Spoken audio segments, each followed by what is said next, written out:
মন খারাপ সবার জন্য হয় না, যার জন্য হয় তারাই তো বুঝে না। কথা বললে হয়তো মায়া বাড়ে, তবে কথা না বললে মায়া কিন্তু কমে যায় না। কাউকে মিস করা কতটা যন্ত্রণাদায়ক একমাত্র সেই বুঝে, যে প্রতিনিয়ত প্রতিটা মুহূর্ত তার প্রিয়জনকে মিস করে। জীবনটা আরও সহজ হতো যদি চাইলেই পুরনো স্মৃতি জীবন থেকে মুছে ফেলা যেত। আর কিছু পাই বা না পাই, জীবন থেকে একটা শিক্ষা পেয়েছি, চাইলেই সব কিছু পাওয়া যায় না। পৃথিবীতে দুই ধরনের কষ্ট আছে, একটা তোমাকে ব্যথা দেবে, আর একটা তোমাকে বদলে দেবে।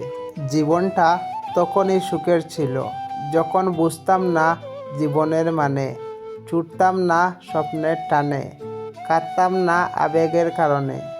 খাবারে বিষ ঢেলে দিলে সেটার চিকিৎসা সম্ভব, কিন্তু কানে একবার বিষ ঢেলে দিলে সেটার চিকিৎসা সম্ভব না। মধ্যবিত্তের জীবনে অনেক চাওয়া, লুকিয়ে রাখা একটি শব্দ, থাক লাগবে না। মনের অনুভূতিগুলোকে জোর করে চাপা দেওয়া গেলেও মাঝে মাঝে চোখের জল সব গল্প বুঝিয়ে দেয়। একসাথে কোনো দিন থাকা হবে না জেনেও কিছু মানুষ খুব অল্প সময়ে এতটাই গভীরভাবে ছুঁয়ে যায় যে তাদেরকে পুরো জীবন নিজের বুকের ভেতর আগলে রাখতে ইচ্ছে হয়। কিছু কিছু স্বপ্ন পূরণ হবে না জেনেও কল্পনা করতে ভালো লাগে।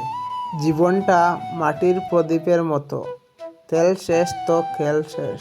চোখে জল এনে দেওয়ার মানুষ পেয়েছি, কিন্তু মুছে দেওয়ার মানুষ আজ পর্যন্ত পেলাম না। সদ্য ডানা গজানোর আনন্দে পাখিটা ভুলে গেছে তার এত দূর ওড়া উচিত হয়নি, ফিরতে কষ্ট তো হবেই। ফেসবুক আজব জিনিস, যেখানে অপরিচিত বন্ধুর অভাব নেই, অথচ অপরিচিতরাই ব্লক। শিক্ষক আগে শিক্ষা দিবে, তারপর পরীক্ষা নেবে, কিন্তু সময়ই একমাত্র যে আগে পরীক্ষা নেবে তারপর শিক্ষা দিবে। বৃষ্টির সময় প্রত্যেক পাখি কোথাও না কোথাও আশ্রয় খুঁজে, কিন্তু ঈগল মেঘের উপর দিয়ে উড়ে বৃষ্টিকে এড়িয়ে যায়। সব দুঃখের মূল এই দুনিয়ার প্রতি অত্যাধিক আকর্ষণ।